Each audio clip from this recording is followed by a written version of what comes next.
wanted to start by discussing, or asking you, what is Arabia? I have what I think is the answer, but I wanted to kind of spring that on you. We got Lawrence of Arabia this week, so define Arabia for me if you can. I would say it's basically a collection of, it's a land area, as well as, refers to the people that live there, and it's basically Syria, Iraq, and then the Arabian Peninsula, which is like Saudi Arabia, Yemen, Oman, Qatar, Bahrain. And so basically everything like south of Turkey, east of Egypt, and west of Iran. And that would appear to be basically correct from what I was looking up just now. I did want to draw the distinction that Turks and Iranians would not be considered Arabs, which we know, right, but it's unfortunately not super common knowledge. And there doesn't seem to be a hard and fast definition for Arabia. And when I was Googling it just now, it basically seems to mostly refer to the actual Arabian Peninsula, which is basically Saudi Arabia and the few countries that are on that actual peninsula. But for the purposes of Lawrence of Arabia's nickname, I think it kind of just refers to the entire Arab world, which is basically any country that predominantly speaks Arabic, which actually would technically even go beyond into North Africa as well as everything you said. And I'm trying to figure out to what extent is it actually racial, because if you think a lot of the North Africans, and I know they're maybe not as dark as what we think of as traditional. Oh man, I'm digging right here.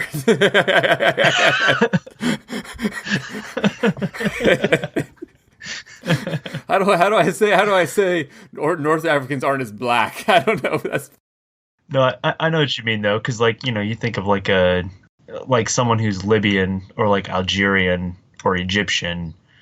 Right, they're definitely not Nigerian. Exactly. Yeah. But as far as the genetic backgrounds of those areas, I don't really fully understand. I mean, it almost seemed like too, like Iran is Persians. That's kind of that ethnicity, right, or ethnic group. Turkey is Turks, but Arab seems to be a larger swath, and that I don't think the people of Saudi Arabia and the people of Morocco are genetically super similar like those other groups are. Right, which is one of the reasons why there's so much violence was caused or came about because of what we're going to get into today with the Sykes-Pico agreement, where they basically just drew lines and said, all right, these are your borders now, like this is what your country is, because it's such a huge area.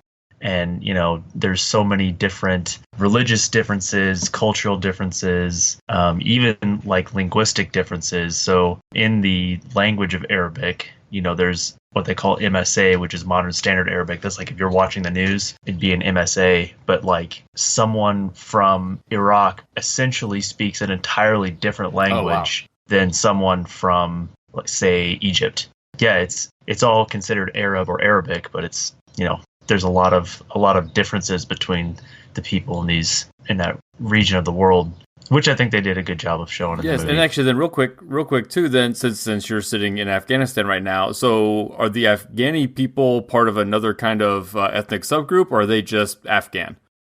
So someone from Afghanistan would be an Afghan, but culturally, there's a lot of different groups of people living in Afghanistan. You have Pashtuns, Tajiks, Uzbeks. Okay, and I've actually heard of Persians. Those. Yeah, okay, that makes sense. So it's not as monolithic. Again, I always think of, and again, obviously I know people from all over live all over, but again, I do think of Turkey as predominantly Turkish, and I do think of Iran as predominantly Persian, but Afghanistan is maybe a little more ethnically diverse with different tribal groups. Okay. Yeah, which is why, depending on where you go, some people speak Farsi, some speak Dari, some speak Pashtun, some speak Urdu. Like it depends. Okay. There's a lot more variety. So I did want, before we even get to the movie today, I actually wanted to start, and we talked a little bit about the Ottoman Empire last week, and I wanted to kind of start there. And so this is the third time I'd seen Lawrence of Arabia, but doing it. God, it's so good. Yes, and watching it this time with obviously a little bit of an eye toward the actual history made me kind of realize to what extent the story is largely about the dissolution of the Ottoman Empire and just all the varying parties at play and trying to almost basically get theirs as this 1,000-year-old empire comes to an end. So I pulled up a map basically of the Ottoman Empire at its height, which is pretty extensive. So obviously the Ottoman Empire, they took over for the Byzantine Empire, and both of those empires were centered around Constantinople, now Istanbul, and they kind of spread out from there. At its peak, they basically controlled all of Turkey/Anatolia, of course, and kind of going down into what we're calling Arabia and Egypt, and then also significantly up into southeastern Europe. And that actually ties into when we talked about, a year ago with Dracula, and they were butting heads with Hungary and Wallachia right there. That was the Ottoman Empire that Vlad Tepes was even conflicting with. So a lot started going on during World War One with the Ottoman Empire allying itself with Germany and its allies against Britain, France, and that side of things. And then basically, as World War One started to not go in their favor, it was just kind of a hot mess of people trying to basically all these back deals, which you mentioned, the Sykes Pico deal, and just basically all the different factions planning ahead during the war and what was going to happen after, and all these deals and sub-deals. And then the big thing that then Lawrence of Arabia deals with is the Arab Revolt. So again, the Ottoman Empire, controlled by the Turks, obviously included tons and tons of Arabs who were already revolting in the middle of World War One to kind of establish their own autonomous control over something, regardless of how the war itself turned out. So this was complicated, to say the least, and we are not going to be able to dissect it completely, but I at least wanted to kind of just let everybody know what we're dealing with here. Yeah, and the interesting thing, when you're reading about this kind of stuff, when you are learning about history, is things sometimes just kind of line up in the right way. So, the Arab uprising, for instance, was not necessarily contingent upon World War One happening. Correct. Like, it just kind of happened to happen at the same time. Similar with what we're going to deal with Russia here in a week or two. Exactly. And, the British kind of saw it as a way of okay, these guys are uprising against the Turks, my enemy's enemy is my friend type of deal. But they didn't really, they helped them, but it was only for their own interest. Right. They didn't really care. Like the general says at the beginning of the movie, this is a sideshow of a sideshow. Oh, great. Perfect phrase. Yeah. They didn't even necessarily care about, the entire Eastern Front. They just wanted to keep, the Ottoman Empire occupied in the desert so they didn't have to deal with them in Europe. But yeah, it's one of those things where with Gallipoli campaign being such a failure by the British, they were then worried that the Turks were going to advance, maybe, be more of a help to the Germans and the Austro-Hungarian army in Europe.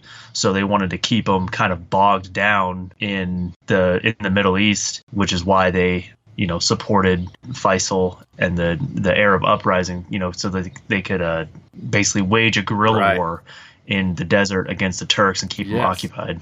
And the only reason the Arabs helped them is because they said, all right, well, we'll help you out. We'll, harass the Turks for you. But when this is all over, we want we want self-rule. We want our own Arab state, and we want it to be free of any European intervention. And very famously, the British said, yeah, that sounds great. That sounds totally fair. Yeah.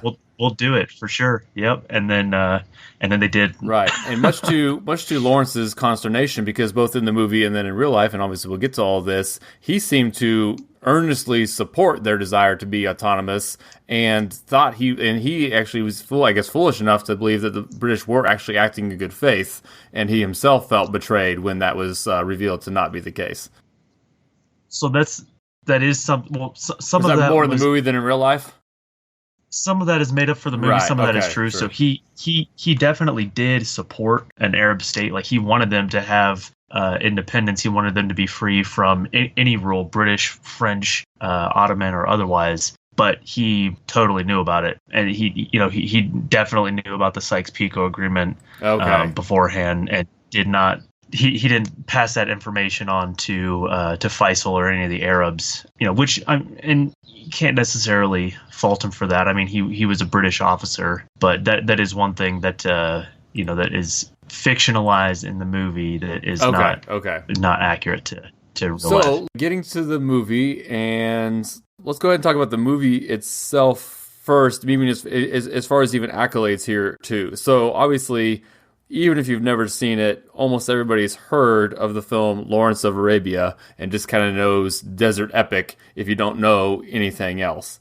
And right. I would say, and I kind of get the feeling that you enjoy this even more than me. And I do like the movie, but it's just, I would not consider it one of my favorite movies of all time. I mean, it's definitely solid, and I think it's one, too, that was probably just, not that it doesn't hold up, but that its impact of the scale of it would have just been far more impressive in 1962 or 1963 than it can ever be today. And the cinematography is amazing, and the epic scale is amazing, but I feel like watching it with a modern sensibility, I guess I'm ultimately less impressed, and it is kind of slow, but the fact that so much of it is accurate, and it is still really good. I'm not saying I dislike it, I'm just saying I don't consider it anywhere near one of my favorite movies of all time. Yeah, I really like it because it's so big. I mean, it's like the best way that I can describe it, is big cinematography, yes, big performance from Peter O'Toole, big action sequences, obviously big 3 hour and 45 minute runtime. But yeah, it's just, it's a monster. True. No, yeah, I do definitely enjoy it. And there's just something about, like, I even kind of had to stop and just kind of enjoy it because the pace is so deliberate. I mean, when you have the overture and then the entr'acte or the intermission, halfway through, where it's just kind of cuts to black and it's just music for a little bit, and it's an event. And I do kind of wish they had more of that nowadays, where you would go to the theater, have an intermission, and have this immersive, big experience. And now I think a lot of it is the studios are under a lot of pressure to keep runtimes short so the movie can be shown more times within a day, which means a theater can in turn sell more tickets. And the reason something like Endgame gets away with the longer runtime is it's such a draw. They don't have to worry about getting more showtimes in because they're still going to get theirs, and they're going to sell out more shows, and they're going to be able to keep it in theaters longer. They can basically forgive the longer runtime because of what's on the other end. But a movie that didn't have a pre-existing audience, like, again, obviously Lawrence of Arabia is not a sequel, it's not part of a series, it's a standalone epic that you will just never see anything like that again, probably, where it comes out like that with that kind of runtime because of the political and financial pressures that exist today in Hollywood. Yeah. So yes, Lawrence of Arabia was the best picture of 1962. It was nominated for, what's my count here? Is it like 11? 1, 2, 3, 4. 10 nominated, 7 wins. So yeah, I believe David Lean won as director that year too. Correct. Didn't Yeah, he? David Lean for director, and we're going to be actually dealing with David Lean quite a bit. Basically, I've looked at the exact schedule, but very here recently, this season, we're going to get into a lot more David Lean. So with Dr. Zhivago, and I forget if we have an episode on Bridge of the River Kwai, but he is both of those big epics. And I was thinking, actually, let me click on him. I was thinking there's another big David Lean one. Well, he made movie adaptations for Great Expectations and Oliver Twist. Okay. I wrote those down as ones that people have probably seen that they didn't necessarily know was directed by David Lean, but. And what a year in movies. I think the only reason Peter O'Toole didn't win Best Actor in 1962 is because Gregory Peck won for To Kill a Mockingbird as Atticus Finch. So two, massive, super influential classic performances, and they were just happened to be the same year. Yeah, that's funny because I did see it just now. They're like, oh, he didn't win? How do you not win? Because it is a heck of a performance. Yeah, that's how Gregory Peck did To Kill a Mockingbird the same year. And The Score is another one of those movies that, even if you haven't seen the movie, you've probably heard the music, which we're not going to attempt to play here and worry about copyright and all that stuff. But yes, it's just, if you think epic movies, you can't not think of Lawrence of Arabia. And it actually said, too, do you notice it said introducing Peter O'Toole at the beginning, which I thought was kind of neat. And I don't think it was necessarily his first film. I pulled out of here, too. No, I think I think it was his first big one though, because he was a stage actor primarily, and that's right? what I Like through assumed. the Yeah, 50s. he's classically trained British actor kind of guy. Yeah, it looks like he has a few movie roles before then, but they're kind of like he's third billed in something. I think they used. I mean, they don't really. It's not something they really use super prevalently nowadays with the whole introducing credits with movies, where in theory it's a person's first film or first major role. I mean, I kind of remember like Robin Wright got hers in A Princess Bride, where it's introducing Robin Wright. So it's just kind of them claiming the actor as their debut, I guess. But again, Peter O'Toole did have previous credits, but this does appear to be his first lead, and he was about 30 years old, it looks like, when they made the film. And that's the one, too. Peter O'Toole has obviously shown up previously on our list as King Henry II of England in Beckett and Lion and Winter. And we will get to him again this season because he's also in The Last Emperor. And yeah, just very, very good actor. So let's get into the film itself. And I was gonna say before we do that, since the movie starts off with T.E. Lawrence kind of already in Egypt, and obviously World War I has already been going on for a couple years at that point. I just wanted to give a little background on like the early life of T.E. Lawrence, because this movie is like it's just a couple years in the life of like one of the most extraordinary, interesting people probably ever. Okay, yes. I mean, this dude led a life. Basically, he was like a real life James Bond / Indiana Jones combo.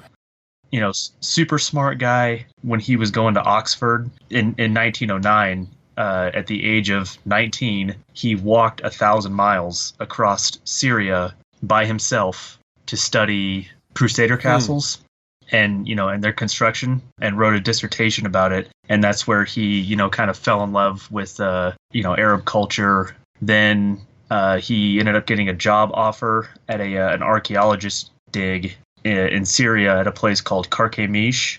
And then he was there when World War I broke out, and the British intelligence basically approached him and asked if he would use his cover as an archaeologist there to spy on the construction of a railway that was supposed to go from Baghdad to Berlin. That was going to transport oil. And then also he was surveying the Negev desert, because the British didn't have very many maps of it. And so if they were going to fight a war against the Ottoman Empire in the Negev desert, they wanted maps. So he was spying and basically started off as Indiana Jones, an archaeologist, spying on the Germans and on the Ottomans there.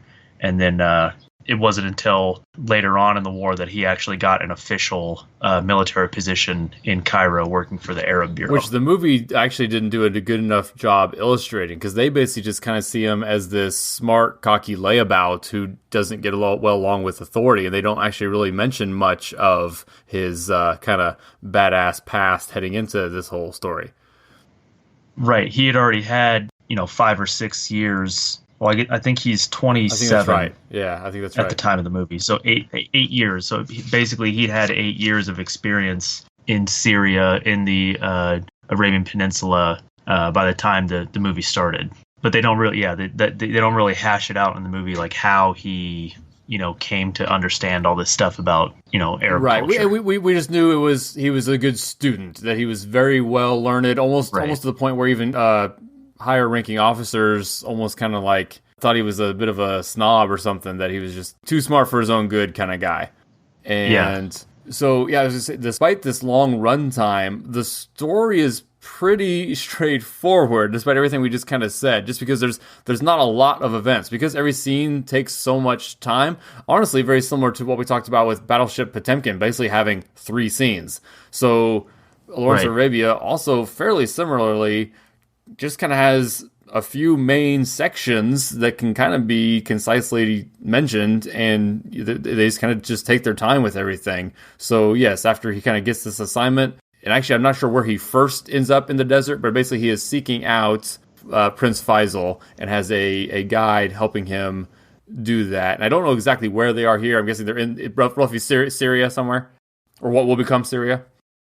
So he starts off in Cairo, and the first place that he goes when he meets Faisal for the first time with the other British officer is actually in what is now modern day Saudi Arabia. Oh.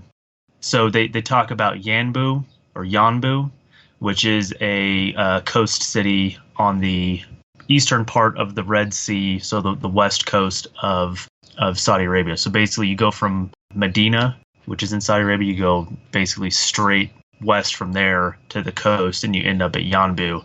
And they're just outside of Yanbu at a place called Wadi Safra, is the place that he first runs into Faisal and his guys. Okay, so, and again, not to kind of jump around here too much here. So when they go to Acaba, though, Acaba is northwest of that. So do they kind of by a lot? Do they kind of loop around to attack Acaba from the north, which they don't? The movie doesn't imply that. It's kind of from the side, more the side from the. Yeah, so they're east. So they ended up to the east of. So if you I got a map pulled up right here. Okay, so if you zoom in to Acaba, if you go just to the east of that, there's a place called Wadi Rum that they actually call by name in the movie. Okay. When they meet the guy and his kid, where they're on horses. Yes. The guy from the who tries to kick them out of his. Oh yeah, the Anthony Quinn's character.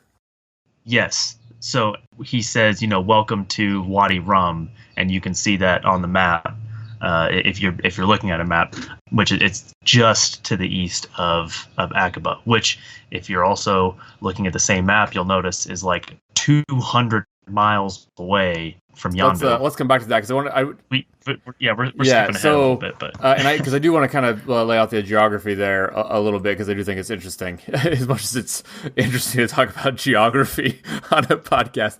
But hey, it's interesting. Yeah, we're having a great time. So in the film, so it has him with his guide early on, and I actually made a couple notes here. So Lawrence definitely prides himself on being one with the desert, and he's definitely shares an affinity and affection for the Arab people, and kind of wants to be able to do the things that they can do. And they specifically talk about the Bedouins, and there's the various Bedouin tribes that don't necessarily get along, but they're all kind of under this Arab umbrella. Also, then within the Ottoman Empire ran by the Turks. So again, it is complicated. But the note I made is his guide is being very judicious with his water, and basically they're getting ready to head into a stretch. So he tells Lawrence, "You can, take a drink now, 1 cup." And then Lawrence pours that cup and sees that his guide isn't going to drink any water. He's like, "Well, you're not drinking?" And, "Well, no, I'm Bedouin. I don't need to. I'm good." So Lawrence pours it back into his canteen and says, like, "I will drink when you drink." Just kind of trying like, hey, if you can do it, I can do it. But then my note here was, don't brag about poor hydration. I was like, this is actually very irresponsible, Lawrence. You don't deprive yourself of water to show off. The coach you just like steam coming out. I was like, this is not okay. Your body cannot adapt to a lack of water. Like that's dehydration is not cool. Yeah, come on, kids. You're setting a bad example. And then also, so they do stop at a well later, shortly after this, and I actually had just seen a YouTube video within the last couple of weeks where it was talking about, I think it was the Cinefix channel, and it was which I'm only actually I know exactly. Yeah. I know exactly. Nice. What you're talking about. So, and I'm only peripherally aware of this channel. I need to start watching more of their stuff. But they did like the top 10 movie introductions of all time, and I forget where it was on the list. It actually might have been like number 2 or something. Like it was pretty high up there, and it was the actor Omar Sharif's introduction coming up here in the movie. So when they're at the well, Lawrence and his guide, you see off in the distance, they start seeing just like the smoke billowing up, which kind of implies someone's moving this way, just because the way the sand's moving, it has to have been disrupted by human. There's not really any other way it would happen. And then just slowly you see this figure slowly emerging. They're kind of not sure who it is, if it's one person, if it's a lot, who it is, and they're trying to figure out all that. And it's this man wearing all black coming in on a horse, and then Lawrence's guide, at the kind of last second, runs to get his pistol, but the guy shoots him down before he can shoot at him. So the guide is now dead, and Lawrence is kind of pissed off, and the guy dismounts, and he takes off the cloth that was covering his face, and it is the actor Omar Sharif, who's very big at this time, and who we'll also see in Dr. Zhivago. Oh, who is Dr. Zhivago, correct? Yeah. Okay. Oh, sorry. Spoiler for the actor who plays that role. From a movie from the 60s. Yeah. Nothing plot point. Yes. Oh, spoiler alert for the podcast. We're spoiling the podcast that Omar Sharif plays Dr. Zhivago. But yes, and I almost feel like the reveal in the movie is actually more about the reveal of the actor, because after that, it's like, yes, that's an important character in the movie in the sense that he's a person in this world who is very skeptical of Lawrence's presence as a white man and a European, and skeptical of his motives and everything. And then throughout the movie, again, we're getting ahead of ourselves, he does kind of come to respect Lawrence, and the two become pretty good friends, I would say. And so this is kind of the reveal of that character. And he kind of just goes off, says, hey, you're welcome to drink my well, but that guy wasn't. And what's funny too is, so Lawrence, like, why'd you kill him? I was like, the dude was pointing a gun at him. Like, if Sharif, who's ironically, whose character's title is like Sheriff or Sharif, or it's spelled differently. It's like Sharif is playing a Sharif. Like, it's actually kind of confusing. Yes, I think it's more like a title. Right. So the actor Omar Sharif is playing Ali Sharif or something like that, and it's more like a title than a name. We'll say Sheriff. So he just kind of rides off. They run into each other again later when, yes, he does run into a British officer who then takes him, like you were saying, to Prince Faisal, played by Alec Guinness, Obi-Wan Kenobi himself. Yes, in brown face. Yeah. So that, and that's one of those things where, like, you know, is it problematic today? Yeah, but like, it was 1962. And it is actually a really good performance. Yeah, it's not disrespectful. So yes, you obviously we get into the origins of blackface. That was initially done in a mocking and very insulting way, and this was not meant to be disrespectful at all. It's just you had your part you wanted played. Right. It was, they wanted him to look like, you know, the actual guy. And this gets into a whole tangent too, because I'm kind of torn. I think obviously, yes, if you need say an Asian character, you hire an Asian actor. Like, it seems to make common sense. Or like right here, if you're doing a Arabic prince, you hire an Arabic actor. They hired Omar Sharif, who's Egyptian, to play an Arabic character, right. So that makes sense. But at the same time, I think the flip side of it, and the way they saw it 50 plus years ago, was an actor can play anything. So Alec Guinness can do a very good job, which he does, playing Prince Faisal here. And then Anthony Quinn, who made a whole career playing all different ethnicities, plays another one here too, with kind of a very broad false nose even on and everything. But again, he was also in that movie The Messenger as Muhammad's uncle or something like that. So he's I think kind of jumping all over the place here, but I think Anthony Quinn is like half Mexican, half Irish or something, and just kind of and has played lots of different things. Yeah, something like that. Yeah, Hispanic. I just saw on the page for Faisal, one of his titles is Grand Sharif of Mecca, and which is so a sharifate. Basically, sheriff or sharif is the Arabic word for noble. Okay. So it is a title, right? When they say, like, you know, Sharif Ali, that's like the noble Ali. Okay, and it's just then. Well, I'm sure it's then the same origin for Omar Sharif's last name. His last name itself just kind of comes from that same origin. Yes. Yeah, which is interesting. So basically, they kind of get into a little bit of the discussion of things we've already talked about, as far as, you know, what do you see for the Arab people? And the British officer that's already there has one plan, and Lawrence kind of, again, because he doesn't really care about rank, just kind of pipes up and says, I think you should try to take Acaba, because it's an important position for the Turks, and it's going to be lightly defended, and they won't see it coming, and you could actually gain a huge advantage by doing it. And the British officer is like, basically, hey, that's not your place. You need to shut up about making these kinds of ideas. And they do end up, I guess he gives him just 50 men, which seems crazy to go try to take a defensive fortification with 50 men. But so, and this is something else that is another example of something that's kind of exaggerated for the movie. is the battle at Acaba, which, I mean, I think, the more impressive part of that part of the story is them crossing the Nephut Desert, because it's 200 miles across open but desert. There again, it looks like in real life they kind of circumvented him for the most part, whereas the movie sends them directly through it.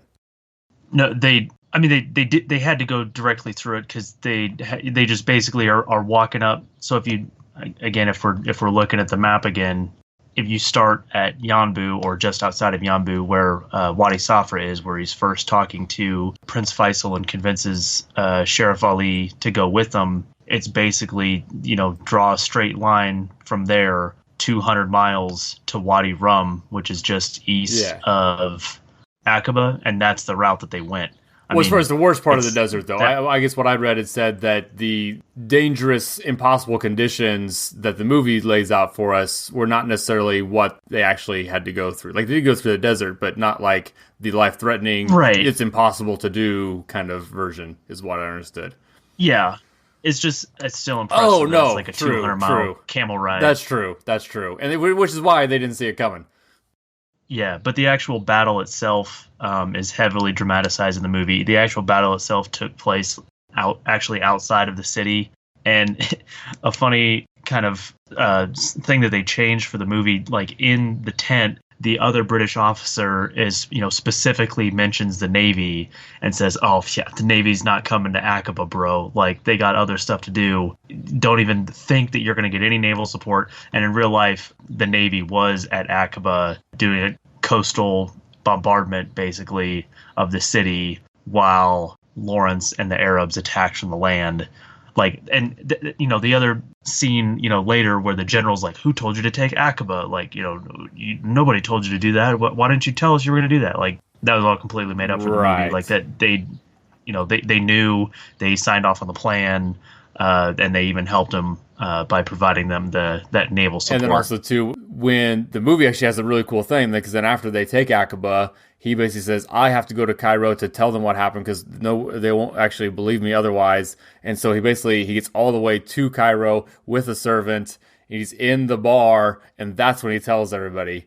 Well, obviously they knew well before that he had taken Acaba, and he did go back to Cairo afterwards, but they knew long before he got there what had happened. So again, the movie kind of dramatizing it, but not in an inappropriate way. It's not like they drastically changed the whole events. They just made it more interesting, which is within the realm of what they tend to do. So, okay, I did want to lay out the geography here. So everyone's kind of familiar with it, I think, intuitively, even though you don't necessarily know what stuff is called. So basically, the Middle East is technically mostly in what is the continent of Asia, because Africa kind of ends at Egypt, and then kind of Turkey kind of leads into Europe, and that gets a little vague there too. There's not necessarily hard and fast borders that are always made up by humans, but there's that little chunk of Egypt that kind of goes off onto kind of right next to Saudi Arabia and Israel there, and that's the Sinai Peninsula. So it's kind of an oddly shaped thing. It's kind of this little arrowhead-shaped piece that kind of points down to the Red Sea and has two gulfs on either side of it. So Africa does actually touch the Middle East, yeah, basically, directly, you can drive straight from Cairo to Baghdad if you wanted to, geographically speaking, anyway. It is all land there, and then the Suez Canal is what connects then the Mediterranean Sea to the Red Sea on the west side of that, because that's the Gulf of Suez, and then Acaba, which is what we're talking about in this movie, is at the northernmost point of the Gulf of Acaba, that again leads into the Red Sea, and then which is it's in modern day Jordan, but it's kind of where Jordan, Israel, Egypt, and Saudi Arabia all kind of touch right there. And not even just like kind of like right there. Like, it's less than 2 miles from Israel. It's less than 10 miles from Egypt and less than 10 miles from Saudi Arabia. So, and again, now that's not how the borders were in 1916 when we're looking at it here, but just as far as where that is, it's in a very, very important and a hotly contested location. And so this, within the film, when the Arabs, with the help of Lawrence, and of course, like you're saying in real life, with the help of the British Navy, take Acaba, it's definitely a big blow to the Turks and a big boon for the Arab revolts going on and their idea of kind of advocating for themselves, and this whole idea of an Arab revolt within the ever-collapsing Ottoman Empire. So that kind of brings us to about the halfway point in the movie, right? Is that about the time they go to intermission, or is about the time he kind of comes back? I believe so, yeah. And then from a movie standpoint, the one kind of big scene we left out, which actually I didn't look to see if this particular incident was historic or not. So where he finally gets Sheriff Ali's respect, they're desperately trying to get through the desert. They have this big long stretch with no water. Again, this is probably exaggerated for the film, but they kind of get to where they see they're finally going to have water here soon in a little bit. They're almost there, and one guy's just kind of out of it, or is basically going in the wrong direction and just kind of off missing. And Lawrence is like, I'll go save him, and Sharif always like, that's suicide. He's dead. Let him go. And Lawrence, ever the stubborn person, says, nope, I'm going to do it anyway. So kind of a famous scene in the movie is he goes back and saves the guy. And they kind of, it takes forever. They assume he's dead. Comes back with the guy. Sheriff Ali basically said, or basically just, you can just see the change. He's like, he was kind of, he didn't hate Lawrence, but he was just kind of skeptical of him and his motivations and everything. He sees him accomplishing this, saving this guy, and is just kind of in awe. And he's starting to become a little bit of a folk hero to the Arabs as this kind of white European who does seem to side with them. And they're definitely kind of, he's just kind of this little, mascot almost for him is this Lawrence of Arabia, as he later becomes known as. So that night, even too, as Lawrence is recovering and just kind of conked out, Ali burns all his European clothes, and the next day they present him with kind of the Arab linen robes and everything, as basically you earned it, dude. You're one of us now. So it's a very, very cool moment. And then the follow-up is, because they're trying to bring together all these disparate Arab tribes to unite and fight the Turks, there's a skirmish, and the group from, I guess it's kind of from Ali's tribe, kills someone from Anthony Quinn's tribe, because I'm not going to attempt to say that character's name. Yeah, it was one of one of Ali's guys kills one of the Hawattai. Yes. Which is Anthony Quinn's guys. Yes. So to kind of appease everybody, basically, if one group retaliates against the other group, like it's gonna kill the whole revolt before it even gets started. They're not going to be able to take Acaba, and basically they're going to dissolve back into their individual tribes. And so Lawrence basically asks one guy, he says, "Hey, if this guy dies, is that gonna is your the debts even?" And he's like, "Yep." And he goes and asks the other guy. He says, "All right, as long as nobody from their tribe kills anybody from your tribe, are we good?" And he's like, "Yep." And he's like, "Okay, well then the only course of action that satisfies all of that is if I be the one to carry out the execution." And then it turns out that it's Kazim, the guy that he saved in the desert. Yes. Which I don't know if that connection happened in real life, but the actual execution itself is based on a real event. Dang. Okay. Where Lawrence was forced to execute one of Sheriff Ali's tribesmen in the desert right before they were going to take Acaba. Okay, so I could definitely see that maybe the first part was fabricated to basically heighten the tension of this moment, because otherwise it would seem a lot more. It would seem even more ruthless or callous or. Yeah, there's actually there's an interview with Peter O'Toole where he met somebody who was there at that time and said that it was kind of a pretty traumatic experience, which you can imagine, because basically they had the guy at the bottom of a well, and Lawrence kept trying to shoot him, but he kept missing. Oh. And so it was like this, it ended up being this like drawn out thing, and apparently it affected T.E. Lawrence for the rest of his life, that event did. So when we come back from intermission, and here's where I get a little confused on just kind of the geography and everything. So basically, it's just more of Lawrence going back, helping the Arab Revolt. They derail a Turkish train, and again, plot-wise, it's kind of just pretty simple in the infighting, and they end up kind of going for Damascus, and again, there's the whole idea of here's where the Sykes-Picot Treaty comes up, where, like you said, in real life, Lawrence actually was a lot more aware of it than he appears to be in the film. And in the film, he's actually very upset that the British are basically planning on betraying the Arabs and just kind of carving up the territory as the Ottoman Empire loses here. There's an American reporter that's kind of following him around, and he seems to be just kind of an amalgamation, or it's not an actual historical character, but he is based off of American reporters, and within the context of the film here, he's kind of what helps build this mystique of Lawrence of Arabia. I mean, it was definitely an interesting guy who was able to, sell some papers and just kind of build up. And a lot of what we know too is he wrote kind of when he got back, he did kind of serve as a writer and wrote about a lot of his own exploits and kind of built up his own reputation.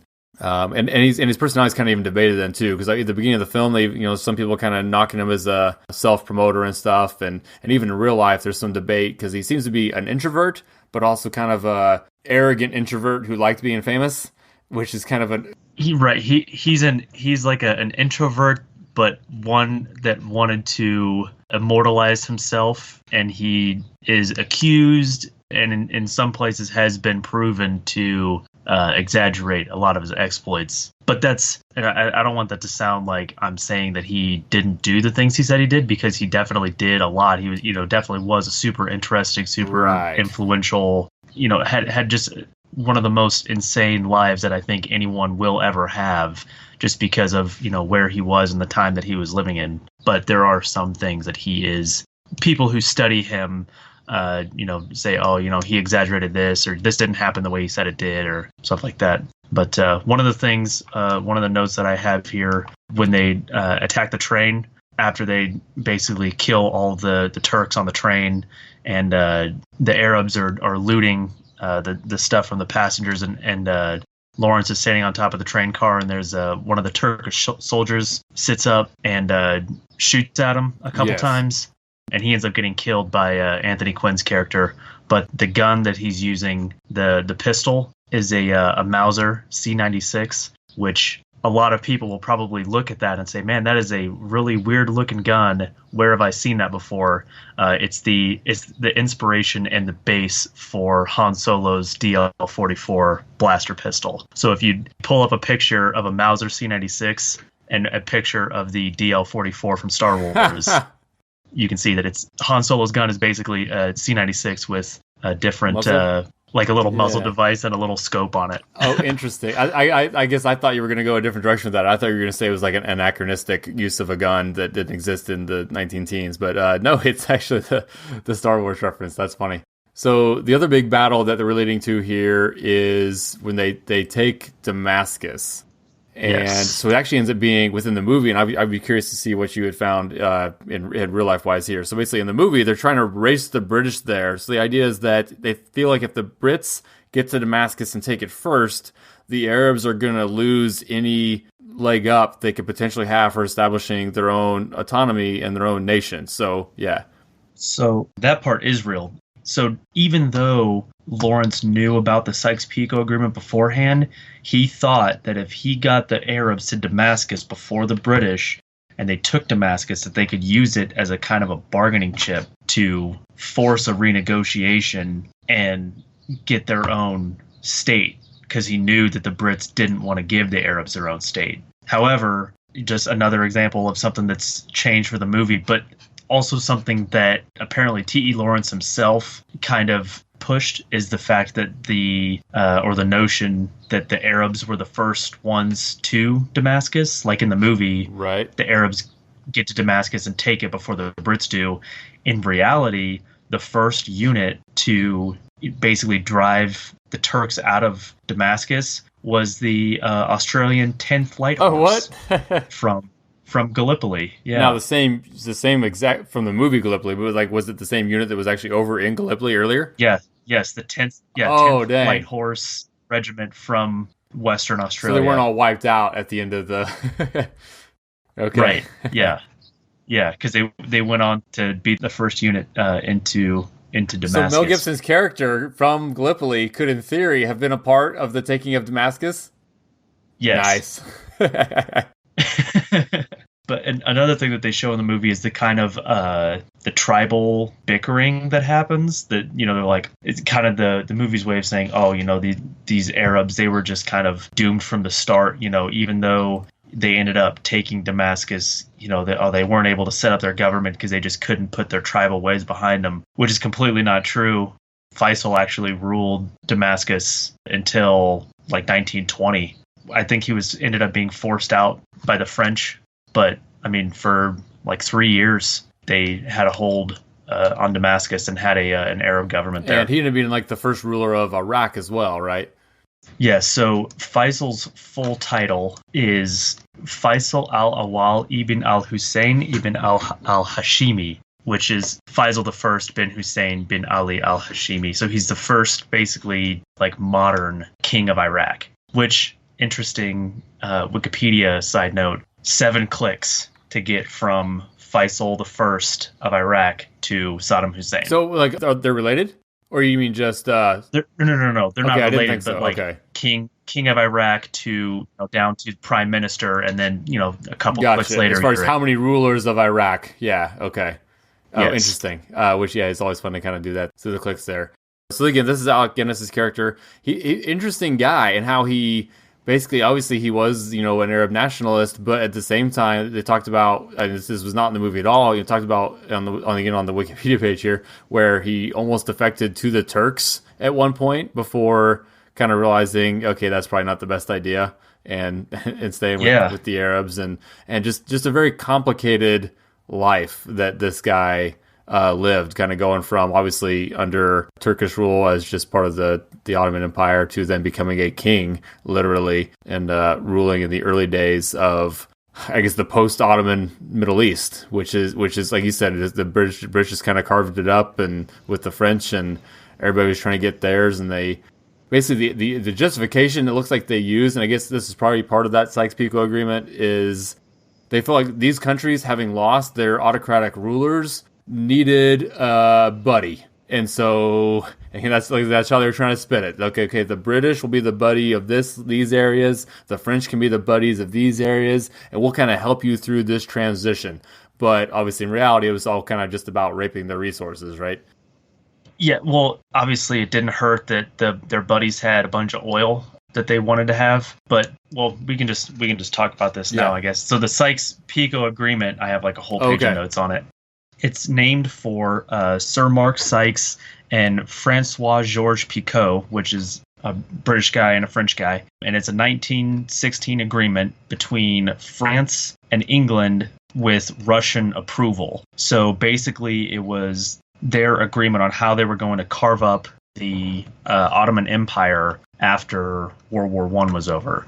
So France got Lebanon, which at that time, the area of land that they got was kind of like where Lebanon is now, and then like southeastern Turkey and like northern Syria and northern Iraq. And then England, or Great Britain, got the port city of Haifa, but Palestine, which is modern-day Israel, Palestine was actually going to be a joint combined control area between UK, Russia, and the French, and then the Russians got control of Istanbul and Anatolia. And then they did have I'm doing air quotes here, sovereign Arab state in Syria, but it was under French protection, which is also in air quotes. Basically, French controlled Arab Syria. They controlled Damascus. But yeah, so that's how the Sykes-Picot agreement kind of carved up that area. But they took no considerations for ethnic differences between people that lived in different areas, no considerations for religious differences. They just kind of drew lines on a map with literally zero knowledge of the cultures and the people in that area. And it led to basically 100 years and counting of instability and violence in the region.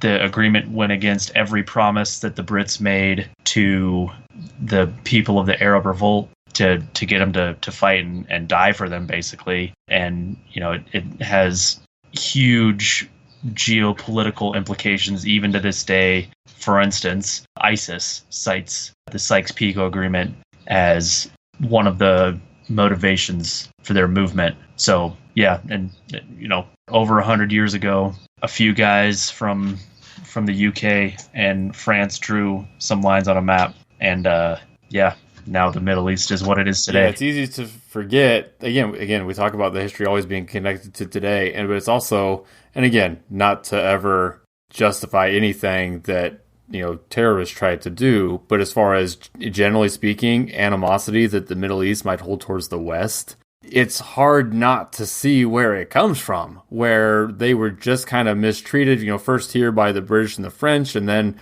and we probably won't really go into it in depth with our podcast here, but just with, you get over into Iran, which isn't even part of this, it really is, then, we take it upon ourselves to institute regime change and overthrow the Shah of Iran in the 50s. And it's just like, of course, that's going to cause beef, and people are growing up with the knowledge that this other country and people that have nothing to do with you at all are trying to just change everything about again, imagine the roles reversed in a situation like this, where, after the Civil War, Spain came in and decided that, yep, here's how we're going to draw the boundaries of the United States, and this is what's going to go on, and we're going to keep a heavy presence and kind of always have our thumb in your business, or you're also going to be probably pretty upset with Spain going forward, and screw those Spaniards and all their meddling over here, and you know what? We're probably not going to treat them very well or feel very kindly toward them.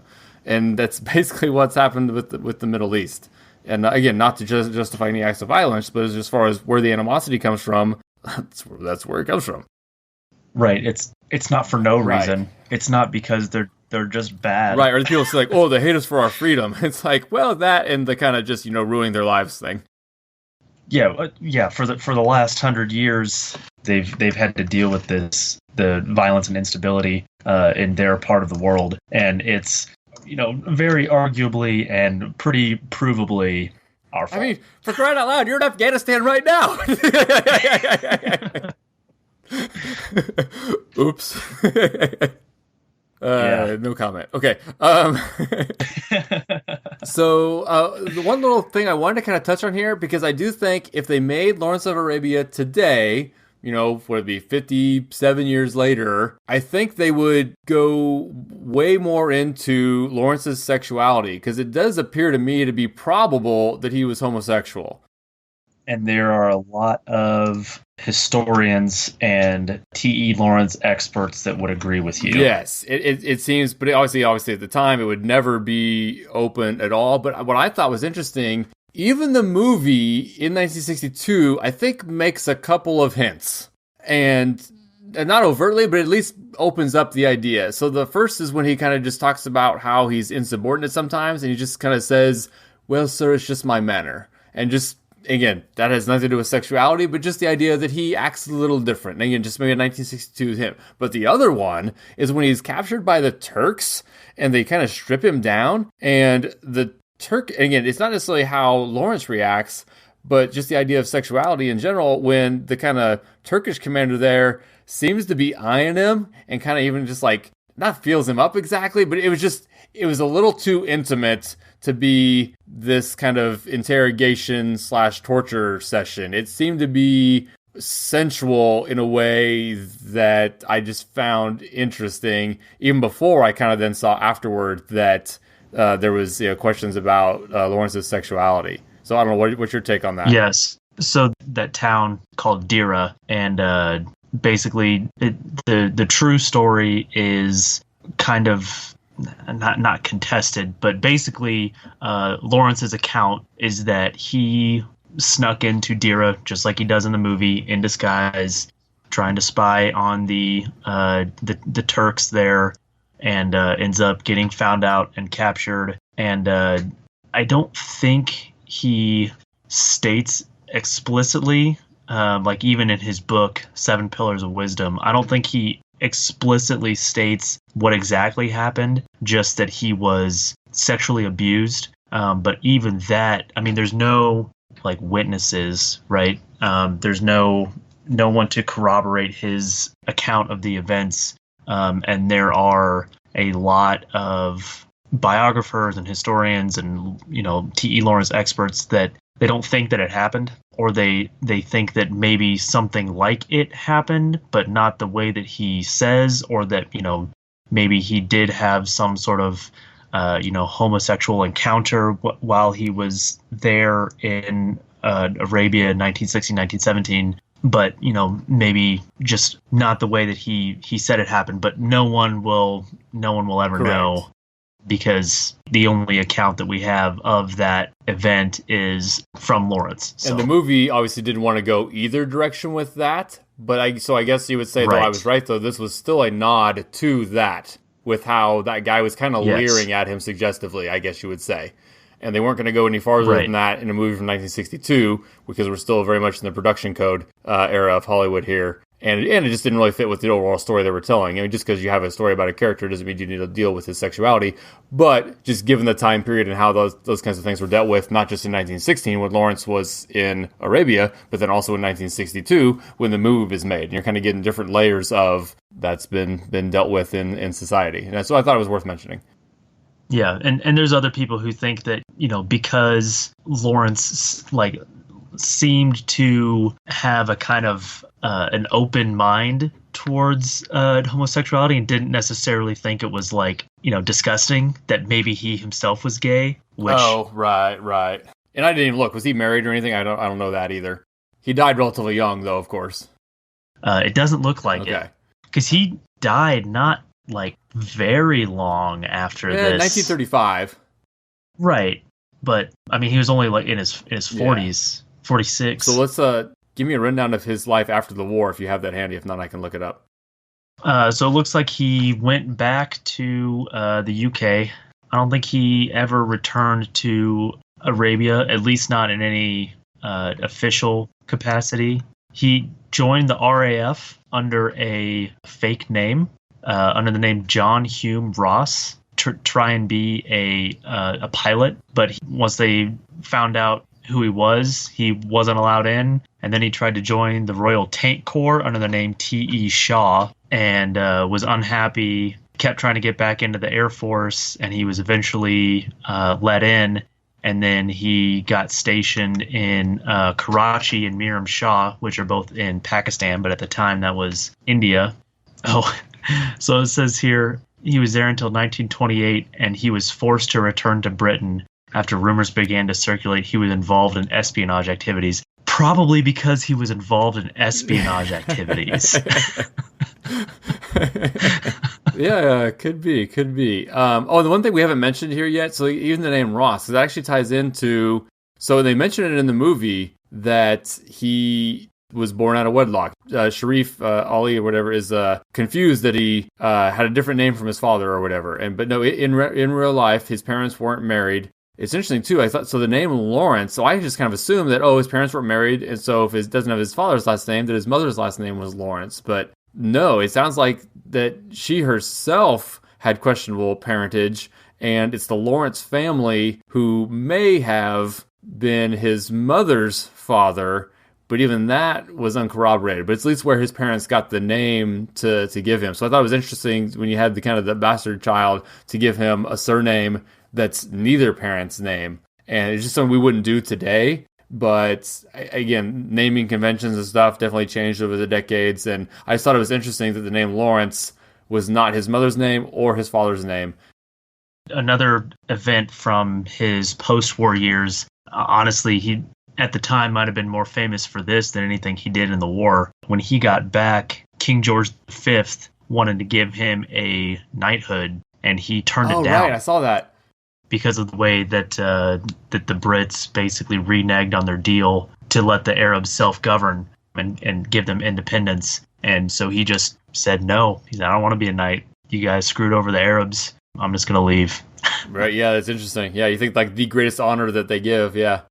It's such a huge deal.